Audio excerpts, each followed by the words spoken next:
Non, ils n'y sont pas encore, mais on espère pouvoir les déguster le 18. Merveilleux public qui a participé tout au long de la rencontre. Ils étaient une vingtaine de mille dans les tribunes et bien 1500 à 2000 supporters sochaliens qui avaient fait le voyage. Et ceux-là ont droit aujourd'hui à une mention spéciale pour leurs encouragements. On peut dire, Zandona ayant remplacé Bézas en deuxième mi-temps, que ce public sochalien du Hartturm a été le véritable 13e homme de l'équipe jaune et bleu hier soir.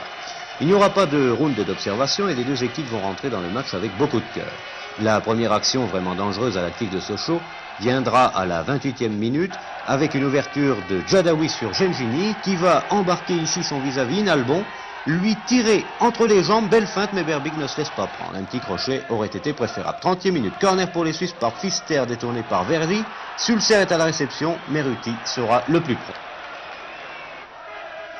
35e minute, sur le corner de Meyer.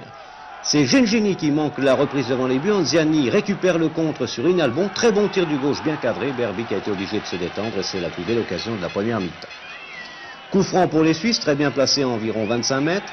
C'est Pfister qui le tire, juste au-dessus des buts de Rust, qui aura fait une partie remarquable en étant toujours à la parade et ne relâchant aucun ballon. Dès la reprise, Chalibau m'échappe à Ivesic, un bon centre, Zanetti récupère seul devant Rust, tire en pivot, mais sa frappe manquait de punch et Rust s'en est bien tiré. Et c'est maintenant Pfister qui s'infiltre sur le flanc gauche. Un bon centre, Djadaoui détourne de la tête et va percuter Sulcer qui joue très bien le coup, évidemment, comme vous allez pouvoir le constater à nouveau. Oui, il y a une petite faute incontestable, mais le pénalty paraît bien sévère. L'arbitre ne peut pas faire autrement, c'est donc le coup de pied de réparation. On a vu que Pfister est un maître dans ce domaine, contre Lucerne notamment. Eh bien, hier, il était sans doute dans un jour sans, car il va le rater. Il tire en effet sur le poteau droit de Rust, qui était parti du bon côté. Je pense quand même qu'il a eu beaucoup de chance, le portier sochalien, parce qu'autrement, il rentrait cette balle. Sulcer la récupère, centre au cordeau et c'est Patrick Révelli de la tête qui mettra fin aux angoisses. C'est sans doute le tournant du match.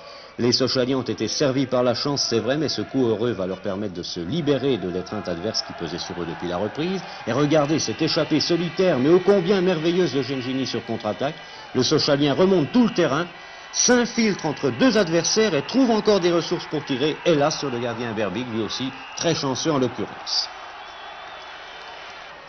Pfister sur coup franc donne latéralement pour Heinzermann, un contrôle de trop et Rust s'en tire bien. Si le Zurichois avait tiré direct, elle était dedans.